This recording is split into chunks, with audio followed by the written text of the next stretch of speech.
안녕하십니까 시청자 여러분, 박종호입니다. 박종호의 핫스팟. 네, 오늘은 또 특별한 순서를 저희가 마련했습니다. 8.29 전당대회 민주당의 새 지도부를 뽑는 그 시간이 점점 다가오고 있는데요. 최고위원에 도전하고 있는 우리 소병훈 민주당 최고위원 후보를 모셔서 비전과 또 앞으로의 계획 이런 것들 위주로 좀 들어보도록 하겠습니다.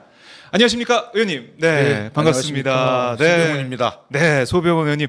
저희가 이번 총선 때 비대면 인터뷰를 진행하기도 했었는데 아유, 너무 늦게 모셨습니다 저희가. 그때보다 지금 더 심하죠.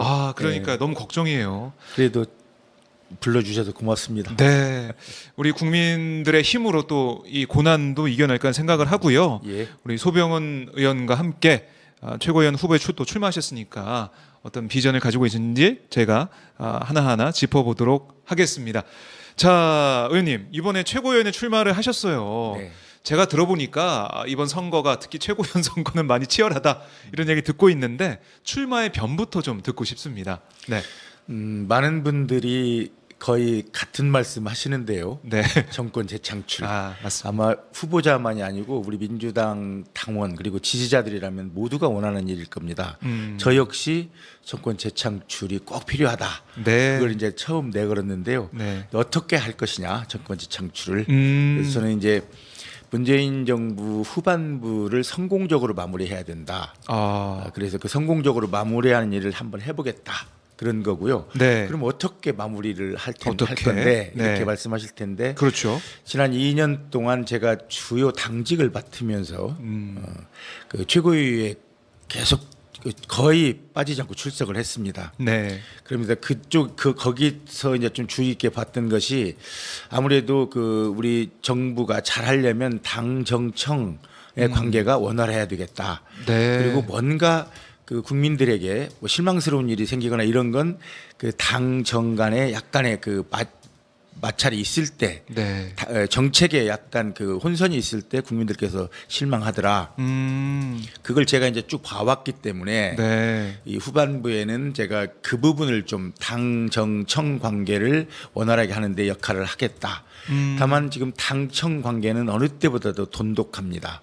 네. 그렇지만 당정 관계에서 특히 이제 정부의 그야말로 전문 관료들, 오래된 전문 관료들 같으면 네. 당과 생각이 좀 다를 수도 있습니다.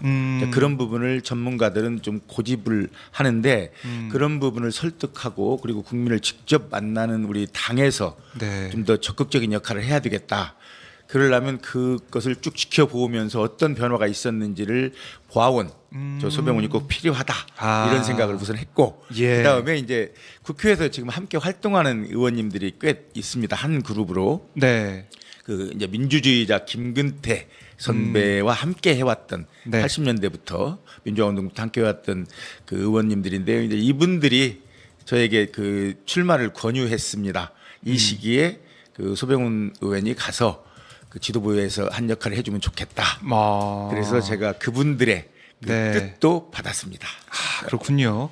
그러니까 이 한 목소리를 내고 뜻을 같이 하는 의원들의 권유도 받았고 또 그동안 이 당직을 하시면서 여러 가지 갈등을 조정하고 정책적인 부분을 봐왔기 때문에 그런 부분에서 당정 간의 관계, 특히 당이 좀 주도하는 그러니까 어떻게 보면 국회의원들이 지역 민심하고 제일 가깝게 있잖아요. 그렇습니다. 민심을 잘 듣고 그걸 전달할 수 있는 그런 상황이기 때문에 그런 역할을 하겠다 이런 말씀이신데 대표적인 게 그 약간의 그 이견이 있었던 것이 지난 재난지원금 지급할 때 아마 국민들께서도 잘 아실 텐데요. 맞습니다. 우리 당에서는 일찍부터 그걸 좀 지급을 하자 그런 얘기를 했는데 정부에서 기재부에서 좀 반대를 했죠. 그러다가 마지막에는 이제 우리 당에서 가신 총리께서 기재부 장관을 설득도 하고 그리고 마지막에는 또 이제 그 미래 통합당까지 찬성을 하니까 시행한 일이 있었고 그 다음에도 또 이제 부동산 정책 관련해서도 그런 일이 가끔 있었습니다. 그런데 그 2주택 취득세 이런 부분도 당에서는 전 국민이 주택을 가진 다음에 2주택을 갖는 게 옳은 거 아니냐 이런 취지로 2주택을 가질 사람들은 그만한 그 보상을 대가를 치르고 가는 게 좋겠다 해서 그 높은 취득세율을 얘기를 했는데 당의 이제 정부에서 그 부분에 약간 좀 그 뭐랄까 좀 거부감을 가졌을까 그런 일들 이런 일들이 정권 후반부에는 정말 그 당정 간에 당이 좀 적극적으로 역할을 해야 될 필요가 있습니다. 특히 정권 후반부에는 그렇습니다. 네. 그래서 우리 문재인 정부의 성공을 위해서는 당에서 좀 적극적이고 강한 목소리를 내야 되겠다. 제가 그 변화 과정을 봐왔기 때문에 네. 그 역할을 제가 좀 하겠다. 이런 생각입니다. 네, 그런 점에서 차별점이 있네요. 다른 후보들과 좀 비교를 해보면. 네. 네, 알겠습니다. 자, 적극적이고 또 강한 뭐 그런 당의 모습을 만들겠다. 그런 출마의 변을 밝히셨는데요. 지금 민주당 지지율 같은 걸 보면 예. 뭐 반등은 했습니다. 일부 조사에서는 반등을 했는데 추세를 보면 총선 때 뭐 지지를 했던 그 뭐 열성적인 지지율이 조금씩 빠지고 있다. 그렇죠. 하향세를 보이고 있다. 뭐 그게 뭐 당연하다 보신 분도 있고 이게 위기다, 뭐 경고장이다 이렇게 보신 분도 있는데요. 의원님은 좀 어떻게 진단하고 계시고 또 어떤 해법을 가지고 계신지 궁금합니다. 저는 저희가 야당이었을 때는 네. 그 지지율 변화에 좀 민감할 수도 있지만 저희는 지금 집권당입니다. 집권당이고 모든 게 좀 긴 호흡으로 진행해야 할 정책들입니다. 그런 부분 가지고 당장 지지율이 좀 낮아졌다고 해서 시행하고 있는 정책을 바꿀 수는 없습니다. 좀 긴 호흡으로 봐야 된다. 네. 그리고 이 정치에서는 이런 일은 흔히 있는 일이다.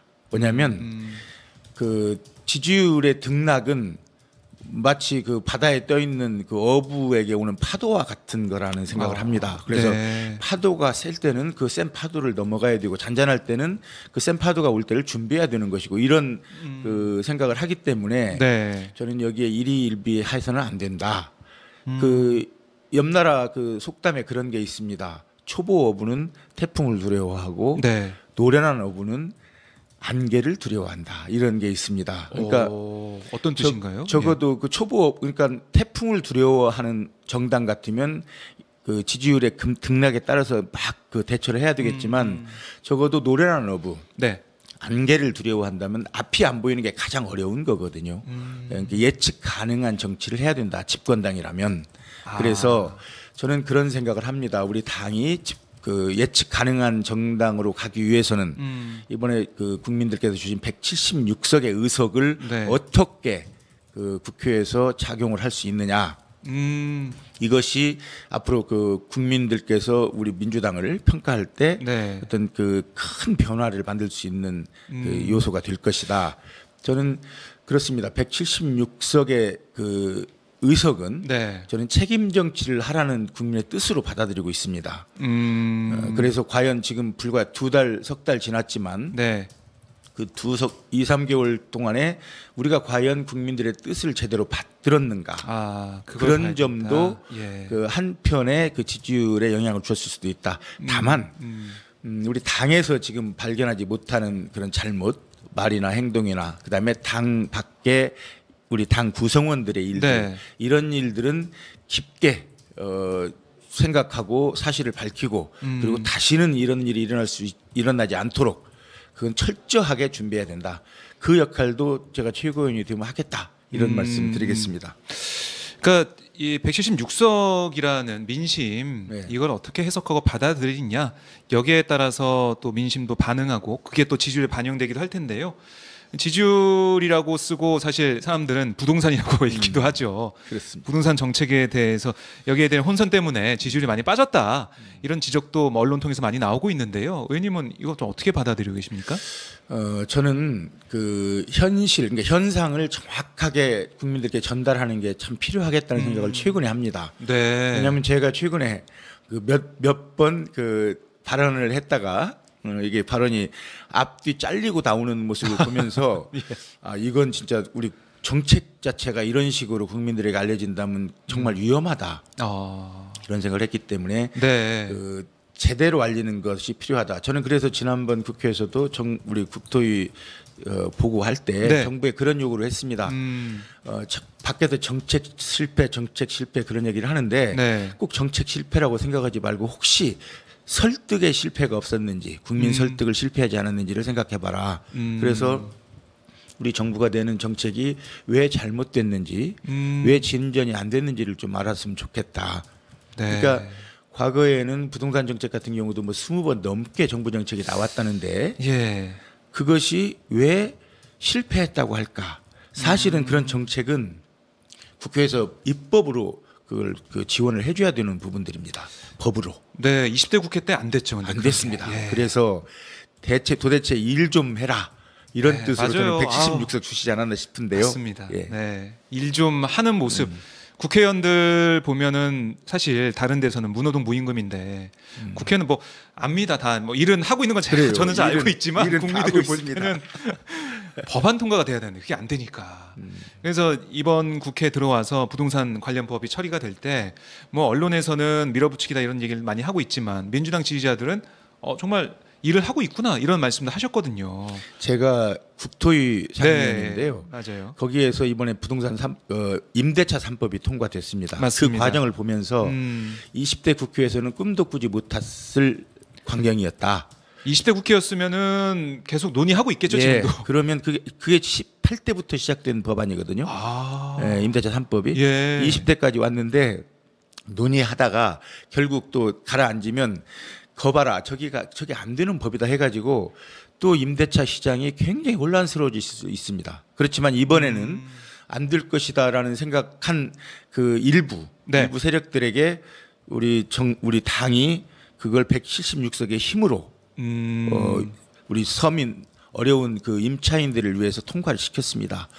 그것이 7월 31일 국무회의를 통과하면서 그날부터 시행이 됐습니다. 네. 과거 1989년도에 임대 기간을 1년에서 전세 계획을 1년에서 2년 올리고 나서 많은 그 곤욕을 치렀는데 31년 만에 2년에서 4년으로 늘린 겁니다. 그렇네요. 그걸 네. 민주당이 176석이 없었다면 못했고 더구나 지난번에 그 상임위원장을 서로 협상할 때 원래 국토위는 미래통합당 맞아요. 몫입니다. 11대 7로 했을 때는 미래통합당이 위원장 했어도 이거 안 됩니다. 왜냐하면 지난 예결위 때 우리 예결위원장이 집에 가니까 못 열지 맞아요. 못했죠. 예, 이번에도 만약에 위원장이 그냥 집에 위원장이 갔으면. 집에 갔으면 그거 못 하는 겁니다. 그래서 정말 그런 그 부분들을 국민들께서 알아주신다면 지금 시급한 법안들이 빨리 통과돼야 되는데 나는 동의해 주시리라고 봅니다. 예, 그러니까 제일 중요한 게 그거 같아요. 국민들이 민심이 어디에 있는지 물론 뭐 이 임대차 3법이 통과되면서 손해를 보거나 이걸 마음에 안 들어하시는 분들 분명히 있습니다. 하지만 대의라는 걸 볼 때 우리 대한민국 전체를 볼 때 이 법이 정말 도움이 될 것인가 이걸 판단해서 특히 집권 여당에서는 이걸 세밀하게 살펴보고 이 정말 일하는 국회를 통해서 통과시켜야 되는 건가 이거 판단해야 될 것 같아요. 그것도 중요하죠, 사실 최소 지도부가. 그렇습니다. 네. 만약에 그 임대차 관련된 법안들이 그리고 임대차 제도가 정착을 한다면 저는 그건 집값에도 영향을 준다 이런 생각을 합니다. 왜냐하면 우리가 그 큰 부담 없이 계속 그 임차인으로 그러니까 전월세를 산다면 내가 굳이 집 살 필요가 있을까? 그런 그 국민들도 늘어날 것이고 안정적으로 주거 문제만 안정적으로 해결된다면 더 많은 부동산 문제가 해결될 수 있다. 저는 그래서 이번 임대차 3법이 그 시작이다라는 생각을 합니다. 네, 그럼 이렇게 여쭤볼게요. 이게 2년에서 4년 늘었는데 그러면 지금 새로 전세하는 사람들은 전세금이 높아져가지고 힘들고 또 4년 뒤에 폭등하는 전세가 어떻게 할 거냐 이런 얘기가 또 나오고 있어요. 글쎄요, 저는 그걸 보면서 네. 기우라는 말을 생각했습니다. 기우다. 예. 하늘이 무너지면 어떻게 할까? 정말 이 과거에는 입법으로 네. 그러니까 국회에서 우리 국민들을 위한 그 법안들을 제대로 만들지 못했지만 적어도 21대 국회에서는 그걸 할 겁니다. 법안으로 네. 문제들을 해결할 거다. 다만 임대인과 임차인은 똑같이 우리 국민입니다. 정부에서 그렇죠. 보호해야 할 국민이고 네. 임대인이면서 임차인인 국민이 많습니다. 내가 서울에 살면서 지방으로 전견을 가면 서울 집 전세를 주고 내가 지방으로 가는데 네. 윤희수 의원도 있죠. 그렇지. 그건 조금 제가 네네네. 뭐 제가 얘기를 말씀드린 했지만, 겁니다. 예. 네. 그래서 이제 그런 문제들이 저는 좀 그 시간을 좀 두고 본다면 정착돼 갈 수 있다. 정착돼 갈 수 있다. 예.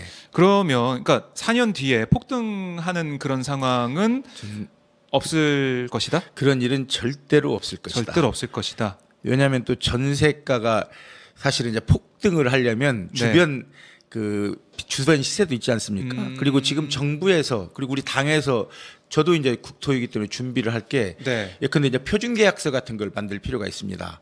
지역별로 그러니까 옆동이 갑자기 뭐 2배로 오른다거나 이런 일은 사실 있을 수 없는 일이거든요. 그런 게 다만 우리 동네 집값을 올려볼까 아니면 전세값 올려볼까 할 때 담합을 하면 가능합니다. 그렇죠. 그래서 그런 부분을 막을 수 있는 것도 입법으로 해결할 수 있다. 다만 그게 이제 국민의 그 사유재산권을 침범하는 거 아니냐는 그런 얘기 나올 수는 있지만 이건 사유재산권 이전에 국민의 그 생존권 문제라고 저는 생각합니다. 그래서 물론 약간의 충돌이 있을 수 있어도 그것도 시간이 지나면서 해결할 수 있다. 그리고 우리 국민들이 그렇게 막가지 않는다. 지금 현재 그런 걱정을 하는 분들은 제가 볼 때 제가 요즘 계속 얘기하는 투기꾼 비호 세력 그 두 세력을 이용해서 자기 이득을 챙기는 세력. 그런 사람들이 그 중에 있을 수도 있다. 그런 사람이라기보다는 그런 세력도 있을 수 있다. 그런 목소리가 그런 기우다라는 말씀하셨고요. 그렇습니다. 자, 뭐 저희가 하다 보니까 부동산 얘기까지 좀 하게 됐는데 이 현안에 대해서 제가 좀 몇 가지 여쭙고 또 다음 말씀을 들어보도록 하겠습니다. 자, 이 김종인 위원장이 광주 5.18 민주묘지에 가서 무릎을 꿇었습니다. 그걸 보면서 많은 분들이 박수를 보내면서 와, 정말 통합당이 바뀌고 있구나 이런 말씀을 통합당 내부에서도 하고 있고 통합당 밖에서도 그런 긍정적인 모습을 평가하고 있는 그런 부분들이 있어요. 의원님은 어떻게 보고 계십니까? 저는 그걸 보면서 당연한 일이지만 참 잘했다. 참 잘했다. 참 잘했다. 그런 생각이 듭니다. 다만 그 참 잘했다가 언제까지 갈지 저는 계속 지속됐으면 좋겠다는 제 개인적인 생각을 갖고 있는데요. 저는 그렇게 생각합니다. 사람에게 DNA가 있듯이 정당에게도 DNA가 있다. 저는 그 과거 일종의 공작 정치를 했다거나 뭐 고문 기술자들을 보호했다거나 아니면 5.18 망언을 한 그 의원들을 제대로 처지를 안 했다거나 이런 그런 정당에서 대표 한 사람의 참 좋은 모습인데요. 이 모습들이 과연 지속될 수 있을까? 저는 지속되기를 원합니다. 그래서 우리 국민들이 정말 과거 일제청산 이런 얘기도 하지 않습니까? 그런 것처럼 과거의 잘못은 솔직히 국민 앞에 고백하고 용서를 빌고 사과한다면 우리 국민이 받아들인다. 다만 그런 일들이 과거에도 가끔씩 한 번 있었습니다. 광주에 대해서. 그렇지만 그게 불과 몇 달 지나지 않더라. 저는 오래 가기를 원합니다. 오래 가길 원한다. 그래서 그것이 이제 진정성을 가지고 국민들에게 다가가졌으면 좋겠고 이제 또 그런 일보다도 이게 이제 제가 그 진정성을 조금 확실하게 못 믿는 것이 과거에도 이런 경우가 있었기 때문에 그래서 저는 이번에는 우리 김종인 대표께서 좀 지속적으로 이걸 좀 지도를 해주시고 당을 그리고 지금 가장 필요한 국민들의 생활을 위한 그 정기국회가 이제 곧 시작되는데요. 그 정말 그런 정쟁보다는 국민을 위한 일, 국민 속으로 들어가서 국회를 운영하는 일. 저는 이제 이 일에 꼭 좀 매진해줬으면 좋겠다 이런 생각을 하고요. 어쩌면 저는 그 위원장께서 김종인 위원장께서 저는 선언을 해줬으면 좋겠습니다. 어떤 선언? 내가 이런 사과를 했으니 앞으로 우리 미래통합당은 절대로 5.18 관련된 망언이나 왜곡된 얘기를 하지 않겠다. 그런 선언을 해줬으면 좋겠습니다. 그러니까 무릎을 꿇은 걸로 다 끝나는 게 아니라 그 뒤에 통합당이 정말 바뀐 모습을 보이는지 그러니까 정쟁이 아니라 국회에서 정말 일어나는지 이것도 쭉 봐야 된다는 말씀이시네요. 그렇습니다. 이게 한 번으로 끝나면 뭐 똑같은 것이고 그리고 국민을 속이는 행위입니다. 알겠습니다. 이거 한번 저희가 지켜보면서 김종인 위원장의 진정성이 당 전반으로 퍼지는지 아니면 김종인 위원장이 그냥 무릎 꿇는 것도 끝난 건지는 지켜보고 또 의원님의 말씀도 다음에 들어보도록 하고요. 자, 코로나19가 너무 걱정입니다 지금. 정말 속보가 들어왔는데 어제 300명대로 급증했네요. 300명. 324명 발생했는데 그중에 지역 발생이 315명이고요. 서울이 126명, 경기도가 103명, 인천이 18명 이렇게 발생하고 수도권에서 많이 발생했고요. 충남이 13명, 강원도 9명 이렇게 확진 판정이 나왔고 전주지방법원 부장판사도 코로나19 확진을 받았습니다. 재판이 중단되겠네요. 또 네, 그렇습니다. 여러 가지로 미치는 영향이 큽니다. 우리 이제 일상이 지금 많이 제약을 받고 무너지고 있다는 그런 생각도 드는데요. 특히 이런 상황 더 우려스러운 게 광복절 광화문 집회에 왔던 사람들이 검사를 지금 받지 않겠다라고 그렇습니다. 했고 제대로 된 정보가 제공되지 않고 있어요.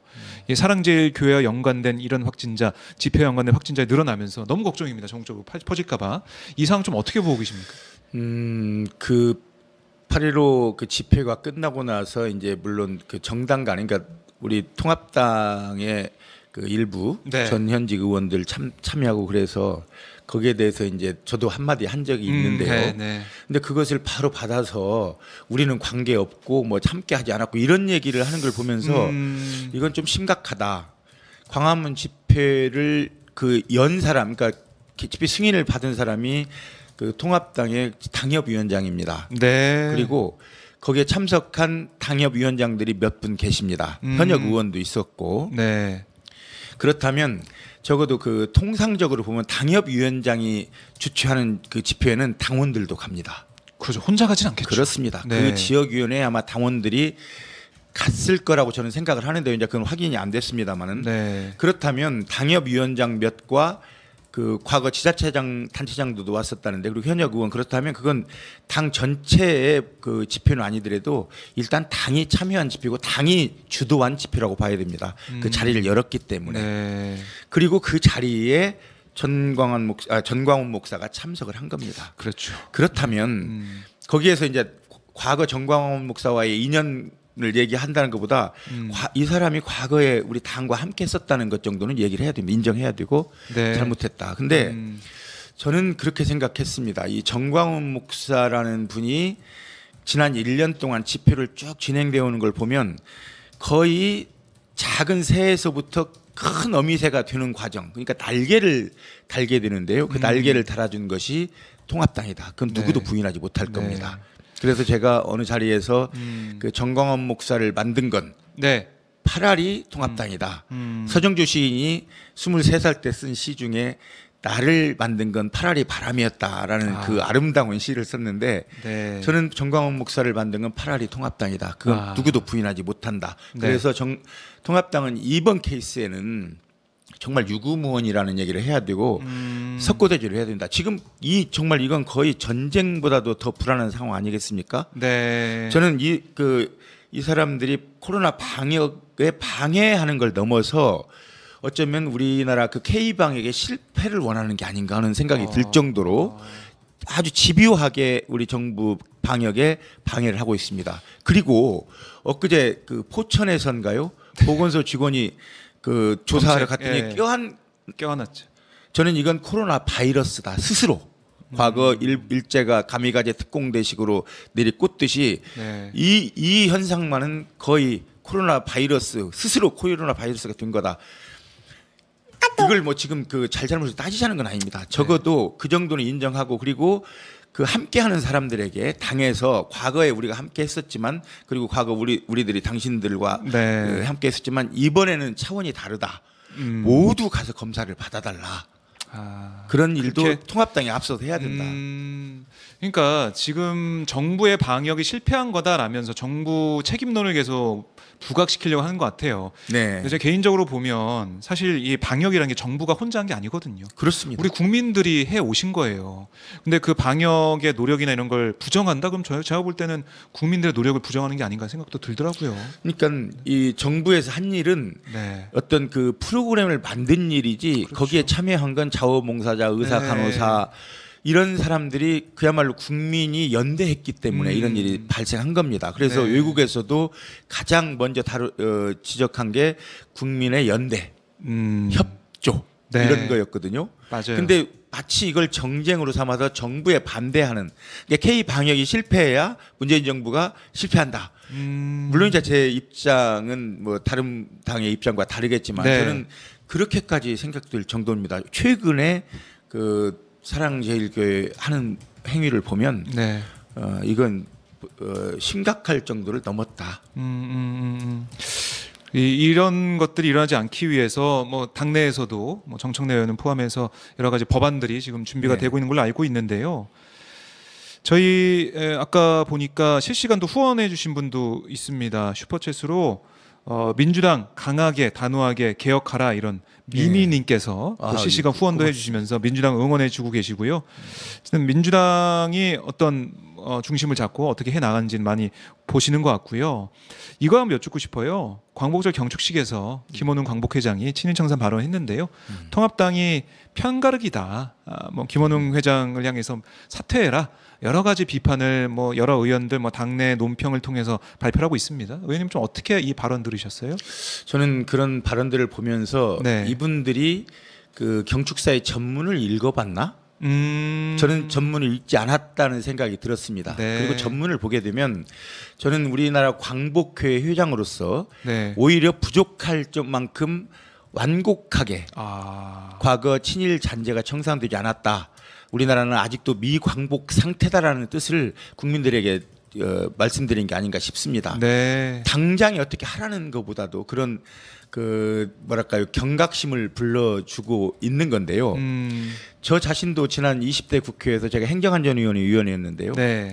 그 친일 부역 세력들이 독립운동 세력으로 독립운동가로 변모해가지고 네. 훈장받은 케이스가 많습니다. 70여 개가 넘어요. 아, 예. 그래서 제가 그걸 지난 4년 동안 정말 그 행안부하고 많은 얘기를 했는데 결국은 다 하지도 못하고 한 10명 정도 서운 취소를 했습니다.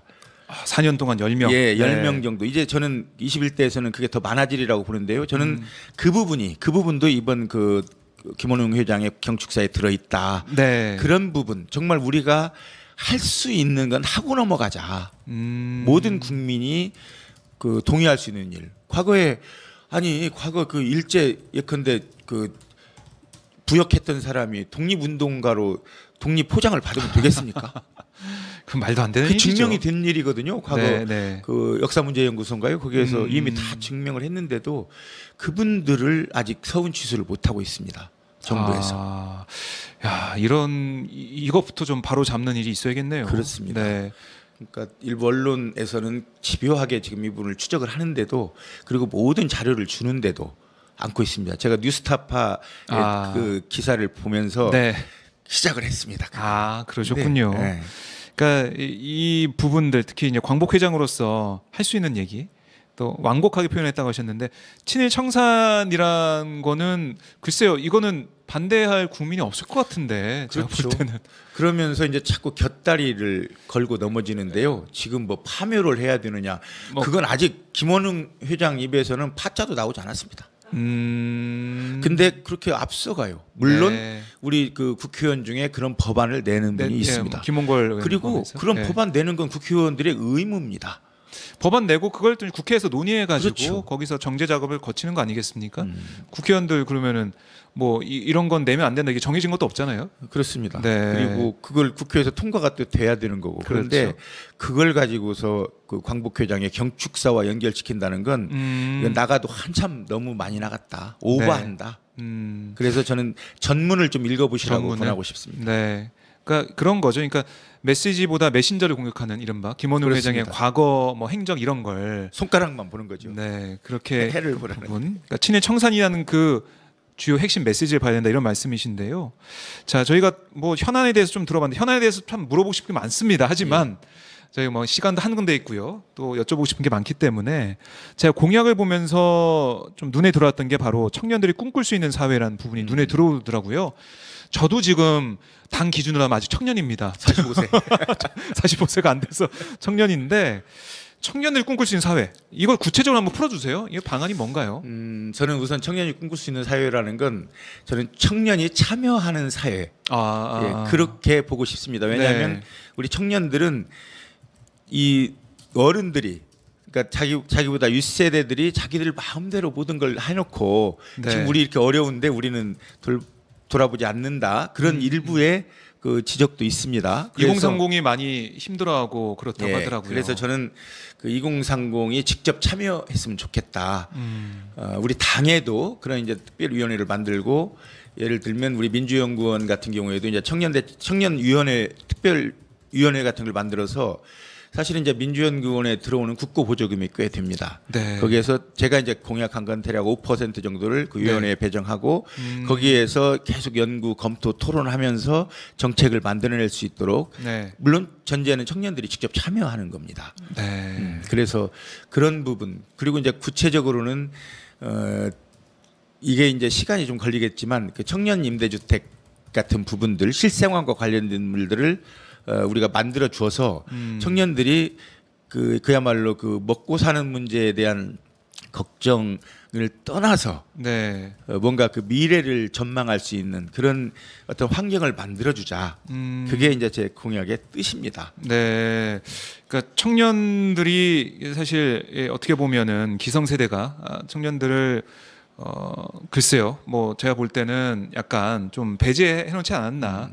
그러니까 이 경제 논리나 이 사회 논리 자체가 기성세대를 위해서 좀 만들어져 있고 너무 공고하지 않나. 그러니까 이 부동산 문제 같은 경우도 사다리를 걷어차는 게 아니야. 이런 비판과 질책이 많았거든요. 특히 뭐 대출이 안 되니까 30, 40대 가정들 그렇죠. 같은 경우는 아니, 내가 이 집을 사고 싶은데 대출이 안 돼서 못 산다. 이게 어떻게 자유민주주의 국가에서 있을 만한 일이냐. 이렇게 또 비판하기도 해요.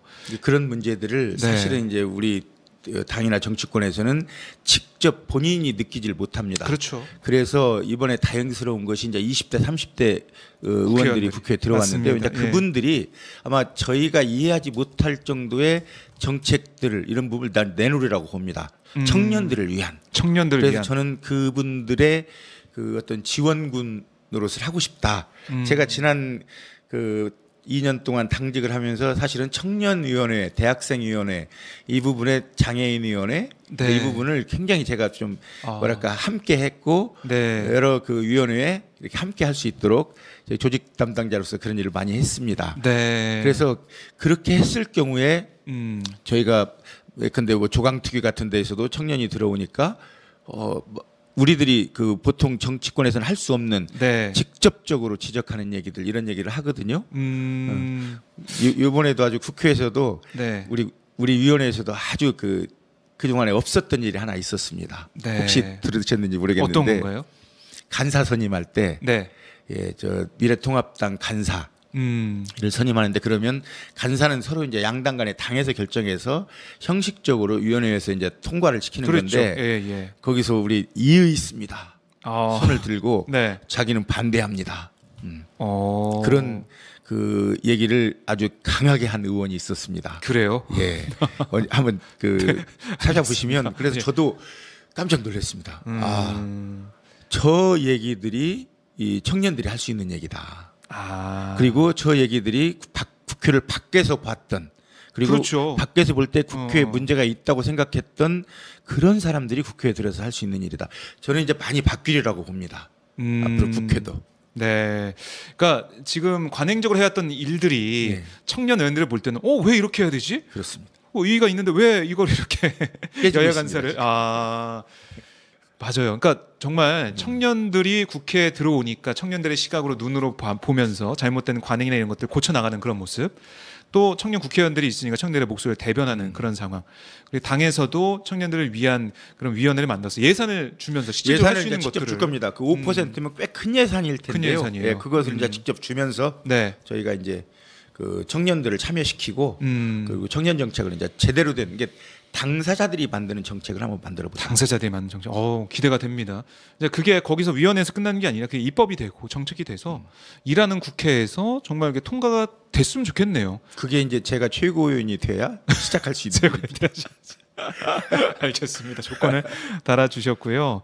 자, 어떠세요? 지금 코로나19 때문에 전당대회 일정에 이런 게 잘 소화가 안 되고 있어서요. 그렇습니다. 특히 제가 볼 때는 뭐 앞서가는 후보는 모르겠지만은 따라가는 후보들, 간당간당한 후보들은 좀 힘들 것 같은데 의원님은 좀 어떻게 선거운동 하고 계십니까? 저는 이제 알려지지 않았다는 게 저한테는 큰 약점인데요. 그래서 선거 기간 동안에 이제 많이 전국을 돌면서 네. 대의원도 만나고 권리당원도 만나야 되는데 그런 기회를 싹 잃었습니다.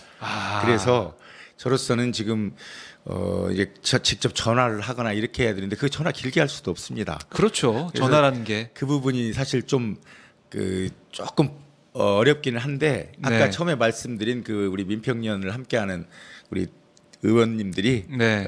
여러분들이 이제 마지막에 나서서 많이 도와주고 있고 네. 그리고 그동안에 이제 제가 당에서 일을 하면서 제가 하는 일을 긍정적으로 봐주신 분들이 저도 모르는데 이렇게 여러 군데 연락들을 하셔서 제가 거꾸로 그 연락을 받기도 합니다. 그래서 그러세요?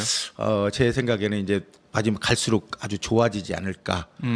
다만 좀 더 널리 알렸으면 더 빨리 더 좋아졌을 텐데 하는 네. 아쉬움이 있습니다. 네. 참, 이 코로나19 상황에서 이 전당대회 치러하는 뭐 이 민주당 사정도 참 국민들이 볼 때는, 당원들이 볼 때는 안타까운데요. 최선을 다해서 뭐 주어진 환경에서 열심히 할 수밖에 없다라는 생각이 드네요. 자, 의원님, 뭐 짧은 시간에 여러 가지 질문을 해가지고 좀 정신 없었을 텐데 그래도 충실한 답변을 해주셨어요. 네. 자주 좀 저희 오마이 TV에 나와 주시고요. 오셔서 정책 홍보 그리고 그 현안에 대해서 입장도 많이 알려주시면 고맙겠습니다. 불러주시면 자주 나오겠습니다. 예, 알겠습니다. 끝으로 저희 오마이 TV 시청자분들께 인사 말씀, 네, 한 말씀 좀 부탁드릴게요. 카메라는 앞에 보시고, 자, 유권자로 생각하시고 한 말씀 해주시면 고맙겠습니다. 그럴까요? 네. 그동안 국회가 제 목소리를 못 낸 분야가 있습니다. 저는 남북 문제랄지 한미 관계 이런 부분에서는 제 목소리를 못 내지 않았나 싶은데 저는 그 부분에 대한 목소리도 내고 싶습니다. 예를 들면 국회 차원에서 뭐 남북 국회의원도 좀 추진하고 싶고, 그 다음에 지금 그 남북 문제에서 우리가 유엔 제재 이외의 것들 다, 그러니까 우리 정부가 할 수 있는 것들은 시급하게 했으면 좋겠다. 개인 여행 문제랄지 금강산 관련, 개성공단 관련은 빨리 했으면 좋겠다. 이런 생각을 하고요. 제가 사실은 이 최고위원 나오기 전에는 올해 그 21대 국회에서 제일 먼저 낼 법안이 기본소득 법안이었습니다. 근데 기본소득 법안이 지금 뒤로 자꾸 미뤄지고 있어서 안타까운데요. 얼마 전에 그 국회 기본소득 연구 포럼이라는 모임을 여야 모두 31명의 의원들이 출범을 시켰습니다. 제가 거기에서 대표원을 맡고 있는데요. 그분들과 함께 의논하면서 기본소득 법안도 빨리 준비해서 내도록 하겠습니다. 그리고 마지막으로는 사실은 오마이뉴스 시작을 제가 한 건물에서 함께 시작했습니다. 오마이뉴스가 7층에 있었고 제가 출판사를 했었거든요. 도서출판사 하나. 그 산하가 3층에 있었습니다. 그래서 사실은 오마이뉴스는 저에게는 아주 뭐랄까요, 아주 가까운 친근한 매체이기도 합니다. 그런데 그동안에 안 불러주셔가지고 제가 좀 늦었는데요. 하여튼 오마이뉴스 오늘 이렇게 불러주셔서 감사드리고요. 그리고 오마이뉴스 독자님들, 저도 그 오마이뉴스에 10,000원 아주 시작할 때 10,000원 냈던 독자고, 제가 오마이뉴스를 다 공짜로 이용하는 그런 독자입니다. 그런 지위에 있습니다. 하여튼 오마이뉴스 독자 여러분, 시청자 여러분, 오늘 지금 끝까지 봐주셔서 정말 고맙습니다. 꼭 최고위원 시켜주셔서 제가 좀 전에 말씀드린 이 모든 일들 다 해낼 수 있도록 도와주십시오. 고맙습니다. 네, 의원님 말씀 잘 들었습니다. 앞으로 전당대회 그 상황 그리고 결과까지 제가 잘 지켜보도록 하겠습니다. 네, 고맙습니다. 네, 오늘 말씀 잘 들었습니다. 예, 고맙습니다. 네, 고맙습니다.